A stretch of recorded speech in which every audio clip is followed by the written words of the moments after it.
Good afternoon. I am Kathy Minden, and welcome to League of Women Voters of East Multnomah County.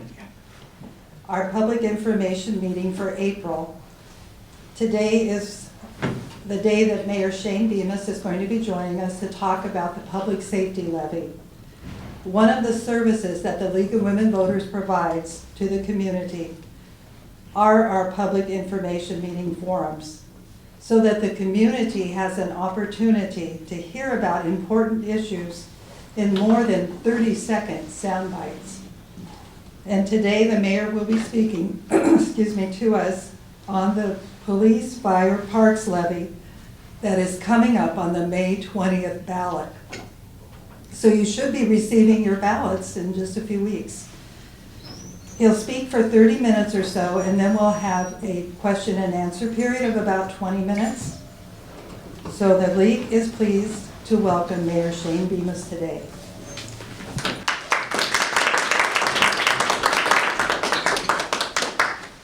Well, thank you, Kathy, and thank you very much to the League for the opportunity to be here today and talk about what I think is probably one of the most critical and important votes that this community is going to take or has taken in a long time. So we brought a PowerPoint presentation to go through a lot of this stuff, and I'll go through what I have prepared, but really I think the benefit is in really just having an open dialogue and a question and answer period, because I know that there are questions, and some of this stuff is pretty wonky and technical, and so it's nice to be able to just sit down and talk about it in a way that makes a little bit more sense than sound bites. I want to thank the League for all the work that you do.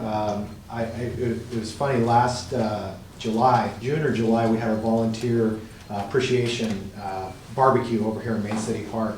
And one of your members came up to me and said, you know, I remember when you first ran for city council and you did the League of Women Voters Forum at City Hall. Wow, you were terrified. You messed your words up and you hardly spoke. And then I said, well, yeah, that's great. Well, how did I do tonight? She said, you've gotten a little bit better. So anyway, so I always count on you guys for some honest feedback. For a refresher, many Gresham residents probably remember the process we underwent in 2012. And in the time since then, we've engaged a community around the funding constraints that the city faces, largely as a result of unintended quirks caused from Oregon's property tax reforms, Measure 5 and Measure 50. Among other things, Measure 50 locked Gresham's permanent rate in at an exceptionally low amount, $3.61 per thousand of taxable assessed value. Now, I'll tell you that we're very proud of our efficiency in Gresham, and we don't plan on changing that. But to give you some idea of how dramatically low that rate is, we compiled the average household cost for general local government services in the 10 largest cities in Oregon, of course Gresham being the 4th largest, and compared that to our own. As you can see on this slide, we are at the bottom. Now again, we are proud of our thrifty service delivery, but it doesn't come without impacts to the community. Now as you can see on this next slide, we've sustained some substantial layoffs over the past few years during a period in which Gresham's population has been steadily growing. Now if you compare our average general fund employees per thousand residents to the other largest cities in Oregon, you can again see how lean our operation is. And it's worth noting that there isn't much general about the general fund. As you can see here, around 90% of our general fund goes directly to police and fire. So we're talking about the very basic elements of local government services. Now when it comes to these critical public safety departments, Gresham does a great job with the resources we have, but we are incredibly lean. This slide here shows every police department in Oregon that is included in the FBI's per capita statistics. Now, if you adjust out the temporary fee-funded officer positions, Gresham is second to last on that list. So that again is police officers per 1,000 residents. Now, we're about the same over on the fire and EMS side. This slide shows where Gresham is relative to every similar department in similarly sized service areas across the country. So, to put it simply, we've reached a point where we could no longer go on in the anemic funding environment without the community feeling really strong impacts in critical services in those critical service areas. So again, after engaging the community in perhaps the most robust outreach effort we have ever had in Gresham, with multiple newsletters, town halls, city council meetings, forums with neighborhood groups and business groups, and personal letters in the mail, we started to arrive at some very basic themes. For one, nearly everybody we encountered acknowledged the importance of the services at hand and wanted to see them sustained. In order to accomplish this in the immediate short term, the council unanimously adopted a temporary 17-month police, fire, and parks fee, with 95% of the revenue going to police and fire and 5% going to parks. Now, the temporary fee provided around $5 million in revenue, and to give you some order of magnitude, the funding it provided to the police department represents roughly the equivalent cost of 20 police positions. The revenue the temporary fee sent to the fire department is roughly equivalent to the cost of operating 2 of the city's fire stations, and the 5% that the fee sent to parks is around 1/3 of the park's maintenance staff. It's worth noting, as we talked about the cuts that the organization has made over the years, in the mid-90s the parks department had 19 employees. We're down to 6, which is all maintenance right now. So when we talk about 1/3, we're actually talking about the people that are mowing the lawns and doing the maintenance in the park. We're not talking about planners or that sort of thing. The fee is set to expire this coming June. We know that maintaining these critical services is a high priority for the public, so we spent the interim period studying the feedback we heard from the public outreach and worked to design an effective replacement tool for the fee. Namely, we heard that people wanted to see services maintained and wanted to avoid dramatic cuts, but people generally preferred to see a tool that would be voter approved, temporary in duration, grow with the economy, and not be able to be raised whimsically, and have a similar cost as the fee. Also, they wanted it to be more progressive in the distribution of the burden and be as fair as possible under Oregon's tax structure. We took all of these perspectives into consideration, and the best path forward to accomplish each of these elements turned out to be a 5-year levy in the amount of $1.25 per thousand of taxable assessed value, with again 95% of the revenue going to police and fire and 5% going to parks. Now, notably, the council not only unanimously approved this levy for the ballot, but we set specific priorities for the funds, which include enforcement and prevention of gang activity, maintaining speedy police and fire 911 response times, keeping all of the city's fire stations open, combating chronic neighborhood crimes that impact home values and livability, and keeping Gresham's parks clean, safe, open, and accessible for the public. Now, in addition, we've learned that there are right and wrong ways to set up a proposed levy, and the right ways all include strong financial control mechanisms. As a result, levy revenue from Measure 26-157 will be placed in a dedicated and protected fund that the city's Citizen Finance Committee will provide watchdog oversight and revenue. And the levy will have a limited 5-year duration, at which time voters can evaluate our performance. So, in closing, I would just say once more that this is, again, a really critical time for this community.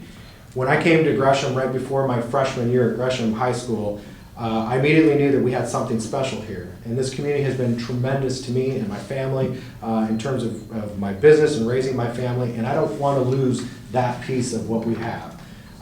You all have been in this community for a long time, and I know you probably have all seen some changes that have happened in recent years. And there are times, I know as a business person, where you have to make investments or you get left behind. Gresham is at one of those defining moments, and I think you've probably heard politicians say it all the time, we're at a defining moment, and I, quite frankly, I hate it when people say that, but in this case, we are at a defining moment, and this really is a time where we need to band together and be part of the solution to taking back this community in certain areas of public safety. So that's all I have prepared. Hopefully we can engage in a dialogue, question and answer, and stand ready to answer any of the questions that you may have for me. Anyone can ask a question, the mic will pick it up, so you don't have to hold on to the mic. Who would like to ask the first question? Marlene? Oh, I will. I have to ask a question on parks. Yes. The amount, how much is the amount of money approximately that will be going to parks? Would it be enough to have a person from City Hall, like a coordinator. For like a recreation program. Yeah. Yeah, it unfortunately will not. And one of the, and that is an issue that continues to come up. It came up as we were discussing some other council business in the last month or so about a recreation program. We used to have one, obviously, in Gresham. And I can tell you as a parent of small boys, it's tough to not have a recreation program in this community, and you're dependent upon, you kind of get, you either go to the real expensive side of things where you have to go, to other parts of the region, or you have nothing. And so a lot of our families get left behind in that, and it's something that the council is talking about. It won't be something that's covered under here, but we have been talking recently about ways to partner with the business community that would be willing to make investments into that, and then to start to look differently at how we maybe use some of the community development block grant funds. Maybe there's portions of money in there from the federal government where we can start to get at providing some recreational activities, as well as partnering with the folks that the YMCA, some of the other folks that are doing recreation programs, and seeing if we can't leverage some dollars to have that happen. But this in terms of parks is maintaining the maintenance and not decimating further the cuts to it. So you have a parks department at this point? Well, I'm not asking these questions. Yeah, I know. I did not put them up to it. it's pretty tough to classify a parks department when you have 6 people and 1 supervisor, 6 people to maintain all of the parks. You're talking maintenance. You're not talking about any planning or supervise. You don't have any supervision? You're just down to people mowing the lawn. That's horrible. It is horrible. It is horrible. And at the root of everything in this community is this anemic property tax base, $3.61 per thousand. When I first started at City Council, I used to think that we could grow our way out of this, and that this amount was going to somehow magically get more, and it's not. We do all the right things that we can do in economic development, and we are poised tremendously. The city is poised tremendously for some great economic development wins. In our small business community, we've in our garage to storefront program, in 3 years there was 160 new businesses and over 200,000 square foot of previous vacant retail that now has employers in it and is activated, and there's been a resurgence in core areas of the city. Large-scale economic development. We're poised with 220 acres of prime industrial land, some of the only state-certified industrial land in the region that has all of the services to it, the infrastructure to it, that is just poised to make some really big dividends. But all that to say, it's never going to be enough to get past where we are in terms of the low property tax rate. If you go back to 1993, you can look at almost every single, from 1993 forward to today, you can look at almost every single city in the Portland metro region, and you can see where they've made investments. They've either made investments in bonding, or they've made investments in levies, whether it's infrastructure, whether it's public safety, whether it's building a community center. They have made investments, and you can see where Gresham has not. And you can see where, how that starts to play out in terms of the amenities that we have available. So all of that to say, we're poised in economic development. This piece will stabilize public safety. After we stabilize the public safety piece of it, the next conversation is, and we're starting to do this with what's called the RAD group. Has anybody heard about RAD? Rise, Advance, Dream? I know some of you have participated. RAD is kind of getting its wheels underneath it, and it's ready to go, and everybody's involved in that. And that will be probably the largest community outreach I think that this community has ever seen or ever been involved in. I want to hear from everybody. The challenge has been getting 40, 50 people in a room and saying, okay, money's not an object. Because I told them, money's not an object. Dream. What would you do to this community if money were not an object? And think about it in terms of that. Do you want a community center? Do you want a turnaround or turnabout in the middle of Division and Burnside? I don't know. What is it that you want in this community? What do we aspire to be? after the public safety levy, after we come out of that process, then my thought is that there will probably be a list of things that we can do, either with privately or in coordination with the public-private partnership, or maybe even bonding, to start to get at some of the root amenity questions that we all sit around here that we've been doing for 20 years, saying, well, we really need to do this, we really need to do that. And I'll tell you, I've been in elected office in Gresham for 12 years. My oldest son was 4 months old, right, when I first took office. Well, now, he doesn't have any of those amenities. And I'm thinking, well, that 12 years went pretty quick, And so we owe it to this next generation and to the ones that we're serving now to really be forward-thinking and not be constrained by, small town thinking. We're too big for that. We're better than that. I'd like to bring up the older generation, which I am part of now. I'm 65, my husband is 70. I don't know where those years went, but they're behind us. So I'm very pleased that Greg Matthews is going to be fire chief. I think he will be very innovative, and that's part of the issue too. When the big fire trucks go out on the calls, which are about medical calls, over 80% of fire calls are actually medical calls. How would you frame this moving forward into the future? How will that be dealt with? How innovative can we be to meet those needs? Well, first let me concur with your assessment of Fire Chief Matthews. I think anytime you have a hometown kid has lived his whole life in Gresham and he's completely passionate about this community, he understands this community, and that will transfer over into his leadership abilities in the department. I think it's fantastic.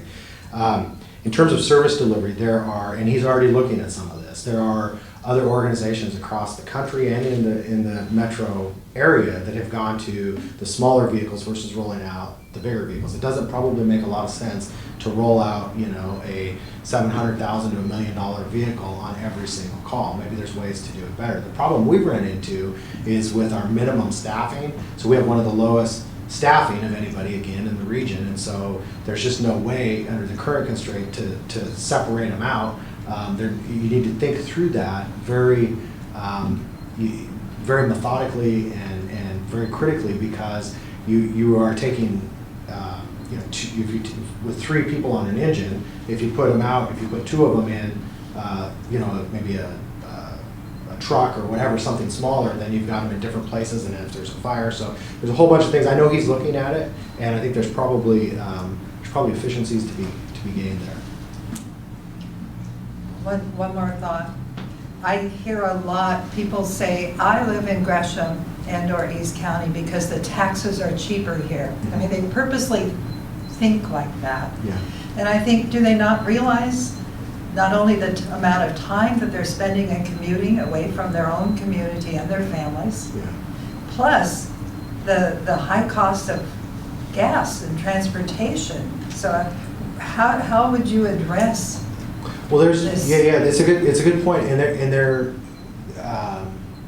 a balance there, right? I mean, we don't want to be Portland. We don't want to build trams and all of that crazy stuff that costs millions and millions of dollars. But we do want to provide a police presence, and we do want to provide a fire presence. So there's a balance between having affordability and still providing basic infrastructure, because you can get to a point where the affordability no longer matters because you've lost everything in your home value or in your neighborhood livability, right? So we have got to make investments. We are woefully behind in terms of property taxes, woefully behind.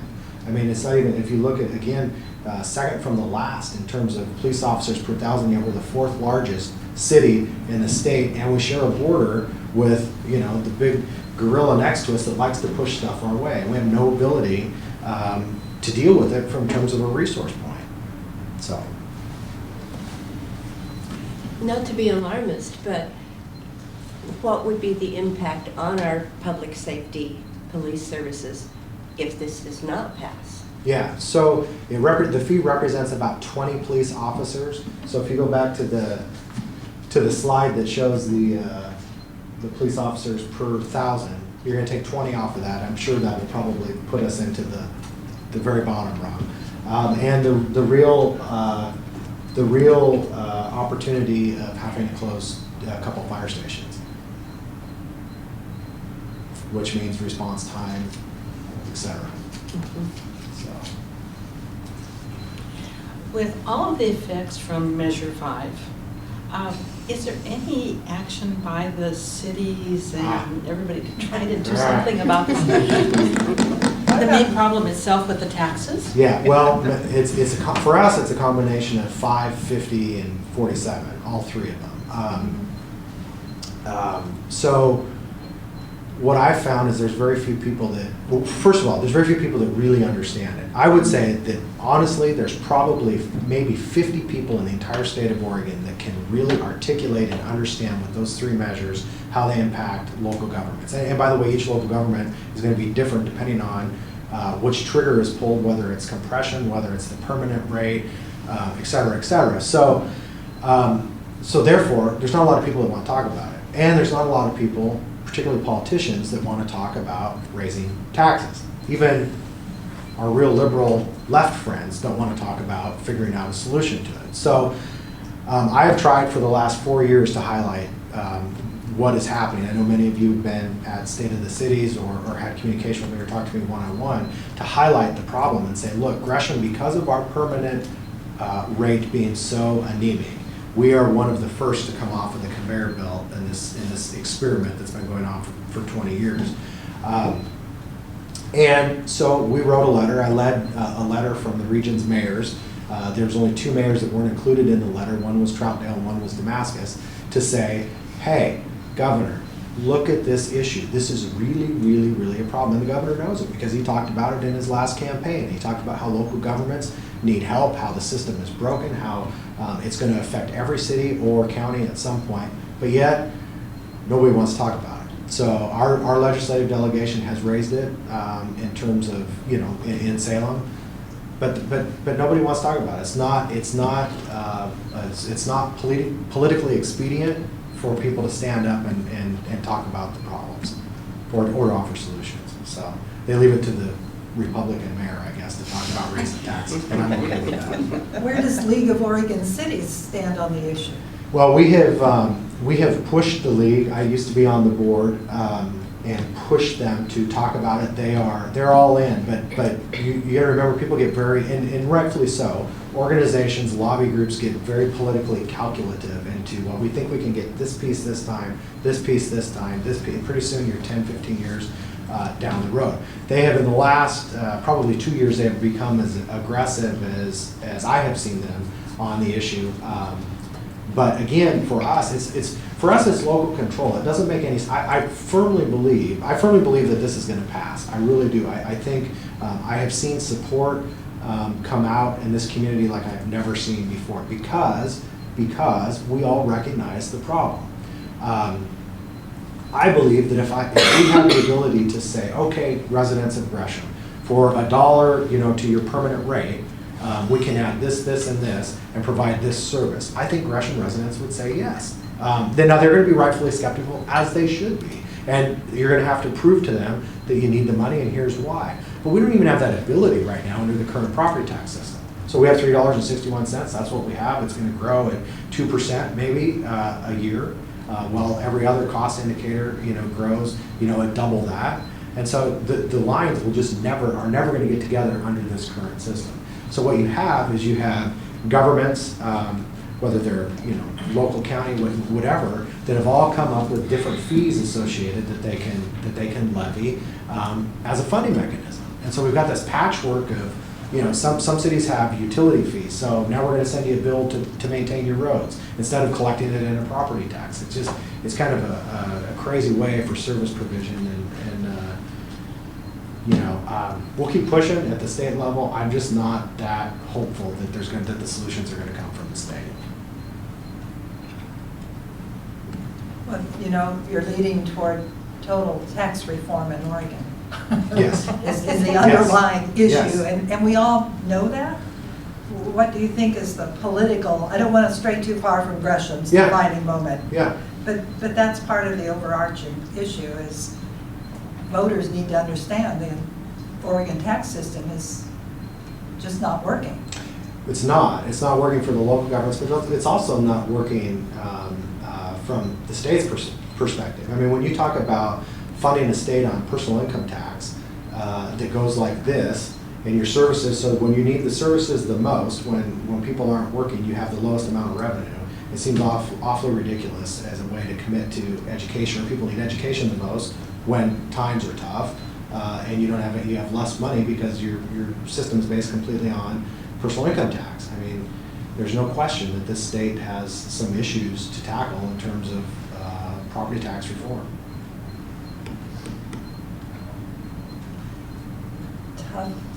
Tough subject, but the hope is our defining moment will move us forward, and that will be Yeah. one of the ways that we can begin to address those bigger issues. This is the last probably 2 years, I mean, just very candidly, the last 2 years have been incredibly challenging for me as the mayor, because I've seen the issues that are coming our way. And we've had, I mean, we can, you know, in 2008, we had a public safety levy that would have put 30 police officers on the street. Now, it narrowly went down, and I get it, I understand. It was right on the heels of, you know, the worst economic recession we've seen in this country in you know, years. So I get it, but I just think if we would have had those officers, we could have stemmed some of the things that were coming at us. It's incredibly frustrating to look and not have the resources to deal with it, but yet it's incredibly challenging because it makes us have to get out, make the case to the people that we represent, engage in a dialogue. We had like almost 10 town halls on the fee, and I will tell you, I was standing in my office the very first night for the very first fee, and as many of you know, politics can be a little bit polarizing in this current environment, and you never know who's going to come out of the woodwork and whether it's factual or not, or that, you know, what's going to happen. And so I'm standing in my office and I'm watching car after car after car after car after car after car pull into this town hall. I'm thinking, oh boy, I got to go tell these people that we need more money, and so I was terrified. I mean, I just was, because you just don't know what's coming at you. But I got to tell you, this community, unbelievable. The civil discourse that happened. We had a council chambers that was full of your neighbors and your community members, and asked intelligent questions, understood where we were. Now, I'm not going to say everybody was supportive, but everybody was heard, everybody had a fair hearing, and that's the way that this should work. And so as challenging as it is, on the other hand, it's great. We're not in you know, polarized cable news network talking heads and points, and we're just having a conversation with our friends and neighbors, and that's the Gresham that I know, and the Gresham I'm proud and humbled to represent. Any further questions? Well, we've got the mayor. We might not turn you loose. That's all right. That's all right. I can't imagine anyone voting no, so, and I can't come up with questions that. Yeah, I think that's a sentiment we're hearing. I mean, we really are. I mean, I'm seeing signs that are going up in places that I never thought I would see signs. We had our first canvassing event a couple Saturdays ago, and we had almost 50 people show up to go out, and people that I'd never seen before. So it's engaging, and people are mobilizing. It's great. The committee's been hard at work, made up of citizens, you know, that are trying to get this thing passed, and I feel real optimistic about where it is, and I feel optimistic about where the community's headed.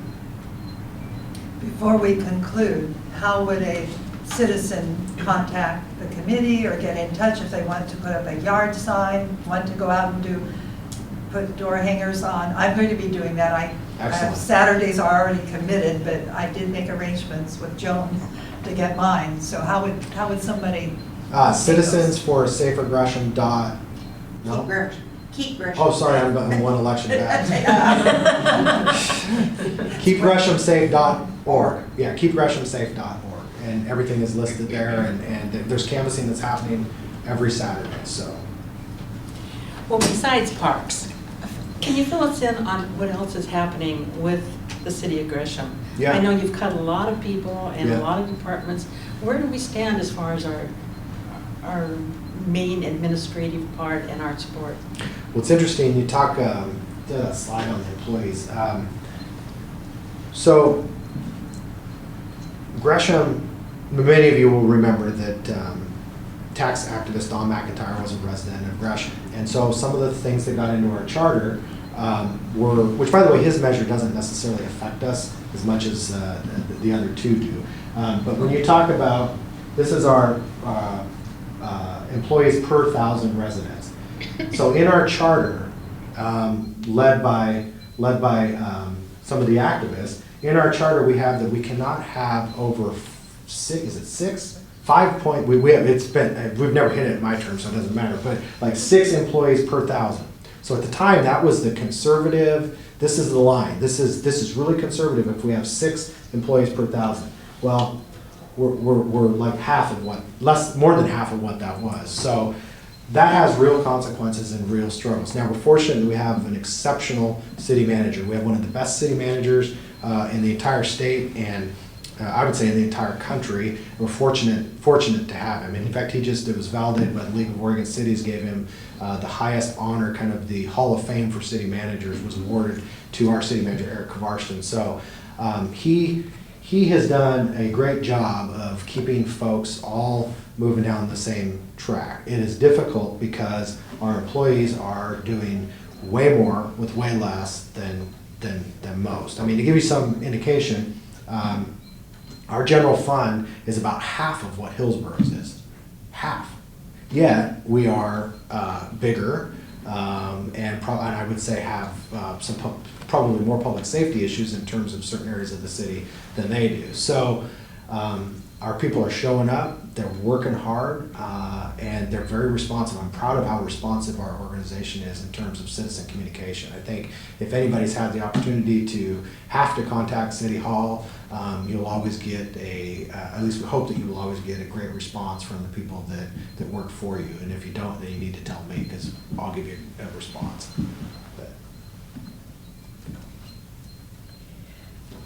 Well, this is kind of getting off this isn't getting off this particular subject, but has something to do with it, what you said. But first of all, I want to congratulate whoever put up the signs regarding the streets. Oh. Like 252nd or 242nd. I used to live in East Portland, and every time I would come to Gresham, I would get lost. Because people said, oh, you just turn on Palmquist. Yeah. Oh, you just turn on Hogan. Yeah. Well, you just turn on Hogan or Palmquist, wherever it is. Yeah. Well, I didn't know wherever it was because Right. I always went by streets, by 200 and whatever. Right. Or 100. Right. And it wasn't there. When I came back from Montana, it was there. And so I want to congratulate whoever Oh, good. I will pass it along. was responsible for that. I don't know if it was the planning department, the fire department, I don't care who, but it's there. That's They'll all all I take know. responsibility as long as they What part of Montana? Great Falls. Great Falls. Yeah. But my question is, and this is regarding transportation, which this measure has nothing to do with, but it's a measure I follow quite well. Now, when it comes to the Portland Metro and Gresham transportation, new transportation thing that they're talking about, what is Gresham's stance on that? I guess I really haven't heard anything. I just heard you say, we don't want to build a tram. Well, I got news for you. No, it isn't probably news for you, but anyway, it is my feeling that somehow you have got to get the people from the middle of Gresham over to Powell or Division or some sort of street, and you've got to have some means for that. Now, do you want to let Gresham, do you want to let Portland and Metro decide where you're going, or do you want to have some input into that?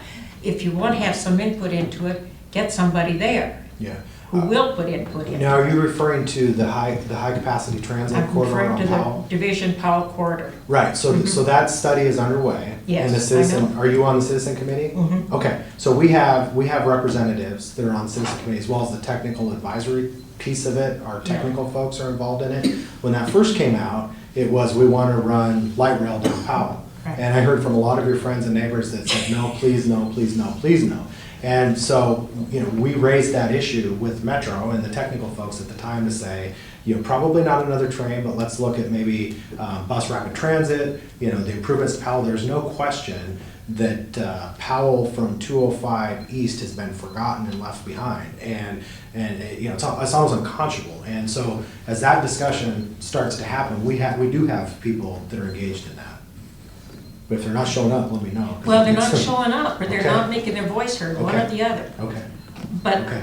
Well, we'll chat with you and, somebody should. yeah. That Thank you. brings up another issue about economic development, though, because those connecting roads, not only Powell, but the north-south, and some of that has been addressed with the East County connection. That's right. And that will help us in economic development, which, when we do have a tax base, That's right. they'll merge. That's right. You'll have more business that will pay tax and family-raised jobs that can, and it'll balance out That's better. correct. Since you have the opportunity of some TV coverage, it might help to explain what these would be doing and what's being proposed In terms of, of the division, Powell, the whole connection, and what's actually being proposed. yeah, so the Powell corridor is under study right now through Metro. So again, the first piece of that was we want to put light rail out Powell Boulevard. And of course, there are a lot of folks in this community that blame light rail for every problem that Gresham has ever had. And while it has had some negative impacts, it also had some positive impacts. And in fact, if you remember, we pushed TriMet very hard to try and continue to make the MAX line safe. We still work with them. This is a different leadership at TriMet that was there previously. So I'm hopeful that will continue to happen, but we got to keep pushing them. So what has come out of that is that maybe do bus rapid transit or find out what the solutions are on Powell, because there are large swaths of Powell, that there's some intense poverty there, that most folks don't own cars, or so what is the connection to make in between so that they don't get left behind? That is under the process right now. They're going through that. The East Metro Connections study that Kathy brought up was really for the first time is how do you provide the connection from 84 to US 26. So people in Central Oregon, transportation, companies, et cetera, as well as many people that ski or whatever else, always want this connection. It's been talked about as going back to Powell and the Mount Hood Freeway, back to years and years and years ago.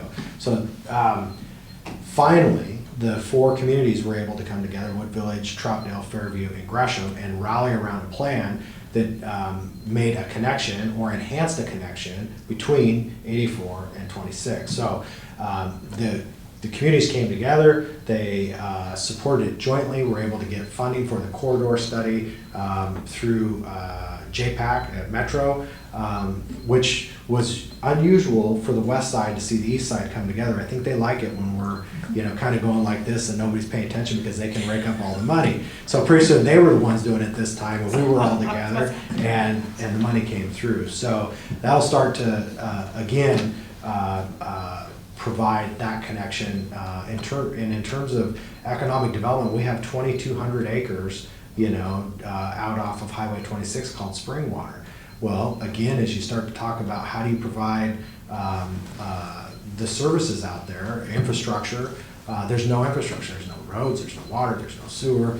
Who pays that? Well, you can't really entice companies to say, here, come build out all of our sewer system, our water system, our transportation system, because we're just a great place to do business. It doesn't work that way. So again, back to property taxes or local taxes or funding, every community in Oregon is going through that same thing. How do we provide the infrastructure to open up the tax base for economic development? And again, that's something that Metro is looking at through different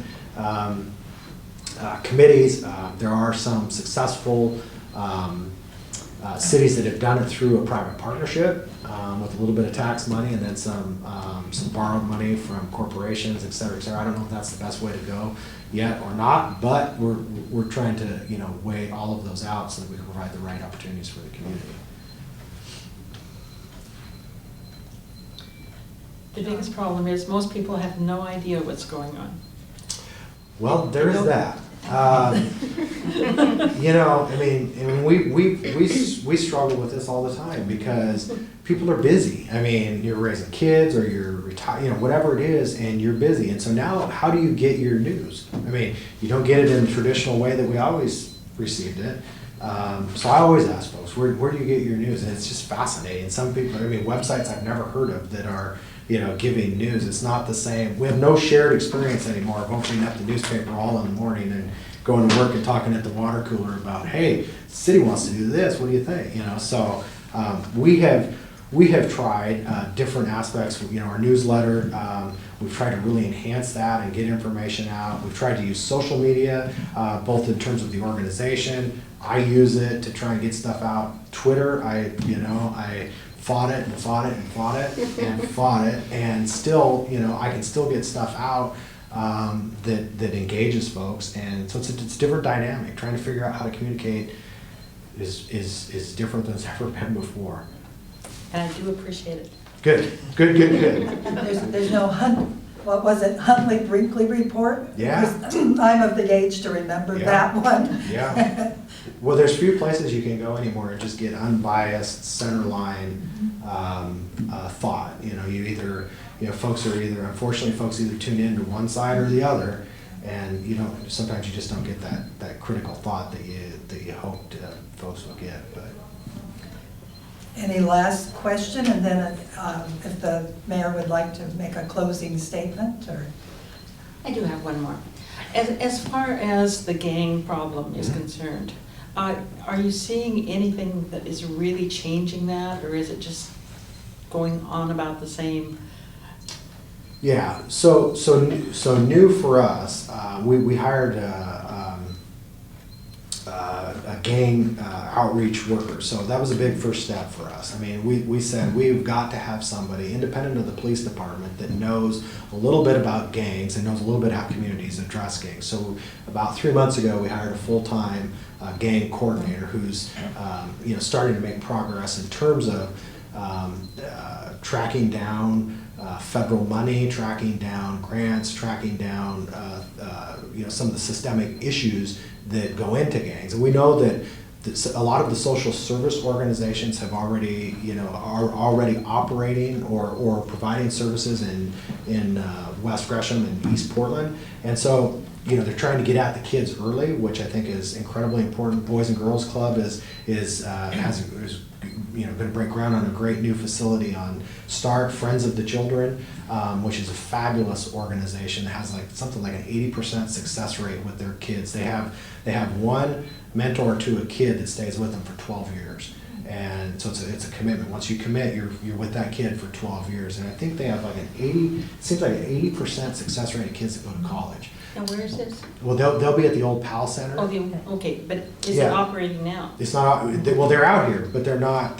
They're trying to raise money to build their facility out here. So those services are sort of starting to follow, and so that's new for us. I mean, to have those services out, that's something that we didn't have 5 years ago. So at least into the magnitude that we have it now. So I think that the early childhood development piece is where we need to be, where those organizations need to be focused, because it's going to pay dividends in the long run. In terms of an actual law enforcement prevention and that sort of thing. So we work with the East Metro Gang Enforcement Team, which we're fortunate that is funded, largely by the state of Oregon. And is made up of all the jurisdictions out here. So they work. So there's no real. They're not hampered by municipal boundaries. So they're Fairview, Troutdale, East Portland. So they all work together. They know where the gang issues are, and they're able to get to them quickly. It's an ongoing issue. What we have seen that we haven't seen, up until just recently in the last couple of years is the movement east. Usually it is maintained in East Portland, West Gresham, and now it's a steady march, just slowly. We had a gang homicide in Red Sunset Park. Well, Red Sunset Park's darn near Troutdale. I mean, so the issues are moving quickly out. We're committed. I've asked the county chair to, do an audit to make sure that we are getting our fair share of services as it relates to not only public safety, but homelessness, social, a lot of the social issues that are happening out here. Are we getting our fair share? I think the money has been Portland-centric for a long time. And I don't think the issues are necessarily in Portland anymore. I mean, they still have a piece of it, but they have, but successfully, a lot of those issues have been pushed into Gresham. The revenue hasn't followed, so we need to be able, in order to talk intelligently about, how to provide the resources, we need to know exactly what they are and where they're going. And I'm convinced that there's more money left through the county to be able to provide some of those services in terms of social services.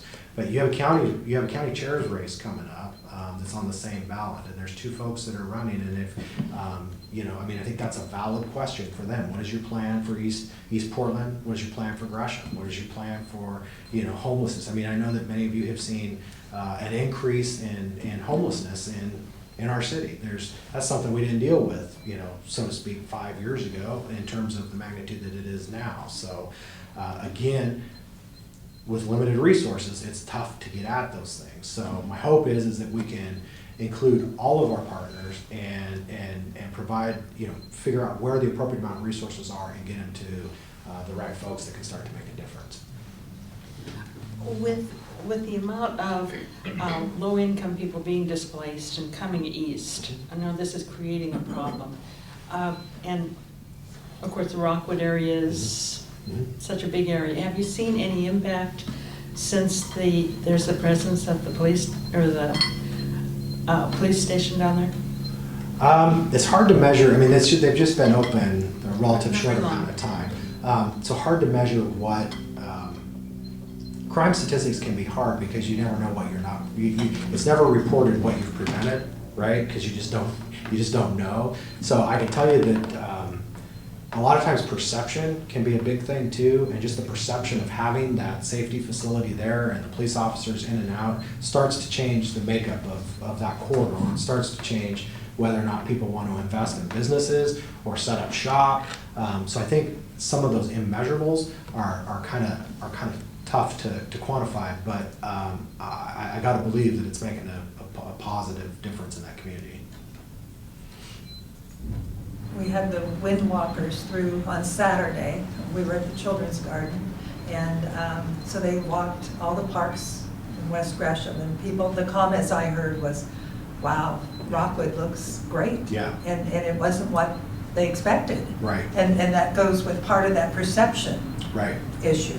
Well, that goes for all of Gresham, right? I mean, we have a great community. There's no question that we do not have a great community. We have easy access to many things that we all as Oregonians love, and we have been tainted and painted under, and people have been happy to do it, and we've been happy to let them in some regard. So that's why both of the public safety levy and then the Rise Advanced Dream Group, I think, are integral pieces of moving this community forward in a positive way. I mean, the citizens of Gresham are great people, period, and they will come out and support and rally like we've never seen. And I think in both of those issues, we're going to see it. Thank you. That was Thank a you very much wonderful for the time. closing Really statement. Thank you.